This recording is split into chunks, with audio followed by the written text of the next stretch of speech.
8 ಗಂಟೆ ಕ್ಲಾಸ್ ಅವ್ರಿಗೆ ಹೇಳ್ಕೊಡ್ತಾ ಇದ್ದೆ. ಆವಾಗ ಅವ್ರುಗಳಿಗೆ ಯಾರಿಗೂ ಮಾಡೋಕ್ಕಾಗ್ತಾ ಇರಲಿಲ್ಲ. ಸೊ ಅಲ್ಲೇ ಒಂದು ಟೆಕ್ನಿಕ್ ಇನ್ವೆಂಟ್ ನೋಡ್ಕೊಳ್ಳಿ ಆಯಿತಾ, ಇದು ಸಖತ್ ಸುಲಭ.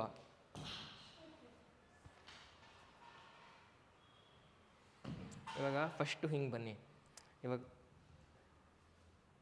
ನಿಧಾನಕ್ಕೆ ಹೋಗಿ. ಹಾಂ, ಹಂಗೆ ಹೋಗಿ ಹೋಗಿ.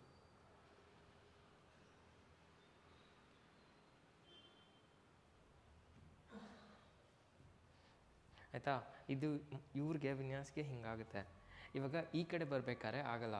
ಸೊ ಅವಾಗ ಏನು ಮಾಡಿ ಅಂದರೆ, ಇದು ದೊಡ್ಡ ರೋಪ್ ತೊಗೊಳ್ಳಿ ಆಯಿತಾ, ಇದನ್ನು ಹಿಂಗೆ ಪುಲಿ ಥರ ಉಪಯೋಗಿಸ್ಬೇಕು. ಆ ಹಳೆ ಕಾಲದಲ್ಲಿ ಬಾವಿಲಿ ನೀರು ಎಳಿಯೋಕ್ಕೆ ರಾಟೆ ಮಾಡ್ತಾಯಿದ್ರು ಗೊತ್ತಾ, ಸೇಮ್ ಅದೇ ಥರ ಇಲ್ಲಿ ಆಯಿತಾ. ನಾನು ಇದನ್ನು ಹಿಂಗೆ ಹಿಡ್ಕೊಂಡು ಅವ್ರು ಹಿಂಗೆ ಮೂವ್ ಆಗಬೇಕಿದ್ರೆ ಹೀಗೆ ಮೂವ್ ಮಾಡ್ತೀನಿ. ವಿನ್ಯಾಸ್ ಈ ಕಡೆಗೆ ಬನ್ನಿ, ನೀವು ಎಲ್ಲಿ ಬೀಳ್ತೀರಾ ಅಲ್ಲಿ. ಯಾವ ಕಡೆ ನೀವು ಬಿದ್ದೋಗೋದು? ಹಾಂ, ಹೋಗಿ ಇಲ್ಲಿ ನೋಡಿ.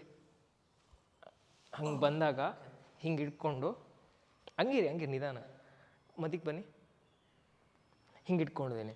ಸೊ ಅವ್ರ ಸೊಂಟಕ್ಕೆ ನಾನು ಇದು ರೂಪ ಹಾಕ್ತೀನಿ. ಅರ್ಥ ಆಯ್ತಾ? ಮತ್ತು ಹೋಗಿ ವಿನ್ಯಾಸ್, ಆ ಕಡೆಗೆ ಹೋಗಿ ನೋಡಿ. ಹಿಂಗೆ ಬರ್ತಾರಾ, ನಾನು ಹಿಂಗೆ ತಿರುಗಿಸ್ಕೊಂಡೆ, ಹಿಂಗೆ 2 ಎಲ್ಬೋ ಮೇಲೆ ಸಪೋರ್ಟ್ ಕೊಟ್ಟೆ. ತಿರುಗಿಸಿ. ಅವ್ರು ಬಿದ್ದೋಗ್ತಾರೆ, ಆದರೆ ನಾನು ಹಿಂಗೆ ಹೇಳ್ತೀನಿ ಅವ್ರನ್ನ. ಗೊತ್ತಾಯ್ತಾ ವಿನ್ಯಾಸ್? ನೀವು ಹೇಳ್ಕೊಡ್ಬೇಕು. ನೀವು ಬೇರೆಯವ್ರಿಗೆ ಹೇಳ್ಕೊಡ್ಬೇಕು. ಅವಾಗ ಗೊತ್ತಾಯ್ತು. ಮಾಡಿ ಇನ್ನೊಂದು ಸತಿ. ತಡಿ, ಅಲ್ಲೇ ರೀ, ತಡೀರಿ. ಇವ್ರಿಗೂ ಅಷ್ಟೇ, ನೀವು ಹೇಳ್ತಾ ಇದ್ರಲ್ವಾ ನಿಮ್ದು ಎಲ್ಬೋ ಎದೊಳುತ್ತೆ ಅಂತ, ಹಿಂಗೆ ನಿಂತ್ಕೊಳ್ಳಿ ಎಲ್ಬೋ ಮೇಲೆ.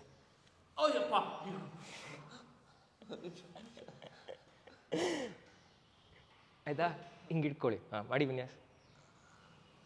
ಇಲ್ಲಿ ನೋಡಿ ಎಷ್ಟು ಸುಲಭವಾಗಿ ಆಗತ್ತೆ. ಗೊತ್ತಾಯ್ತಾ? ಸೇಮ್ ನೀವು ಸುಮ್ಮನೆ ಹಿಂಗೆ ಇಟ್ಕೊಂಡ್ರೆ ಸಾಕು. ಹಿಂಗೆ ಈ ಚೈನು ಹೋಗುತ್ತಲ್ಲ, ಸೇಮ್ ಅದೇ ರೀತಿ. ಆವಾಗ 2 ಕಡೆ ಬರುತ್ತೆ. ನಿಮ್ಮದು ಎಲ್ಬೋ, ಇವ್ರದ್ದು ಎಲ್ಬೋ, ನಂದು ಒಂದೊಂದು ಸತಿ ಈ ಕಡೆಗೆ ಮಾಡಿದಾಗ ಎದೊಳುತ್ತೆ. ಎಲ್ಬೋ ಮೇಲೆ ಹಿಂಗೆ ಗೊತ್ತಿ, ನಿಧಾನಕ್ಕೆ ಹಿಂಗೆ ಇಟ್ಕೊಳ್ಳಿ, ಫುಲ್ ಆರಾಮಾಗಿ ತಿರುಗ್ಬೋದು 360.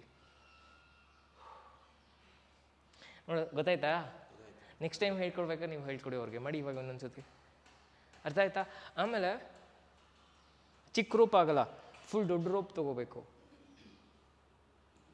ಒಂದು ಸತಿ ನೋಡ್ಕೊಳ್ಳಿ, ಆಮೇಲೆ ನೀವೇ ಮಾಡಬೇಕು.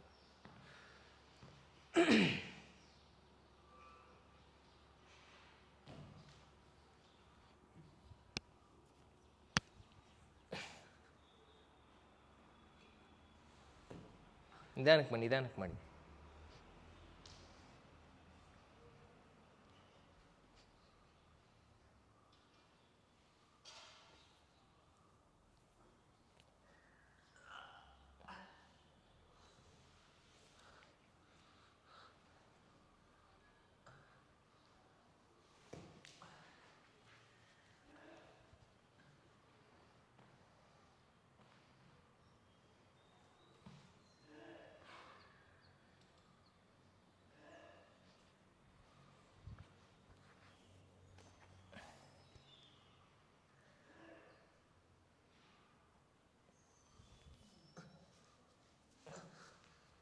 ಆಮೇಲೆ ಈ ಕಾಲು ಒತ್ತಬೇಕಾದ್ರು ನೋಡ್ಕೊಂಡು ಒತ್ತಿ, ಆಯಿತಾ?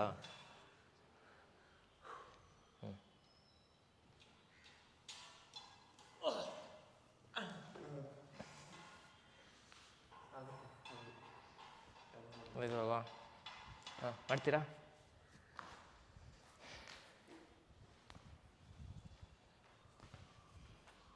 ಚೈತ್ರ, ನಿಮಗೂ ಆಗುತ್ತೆ.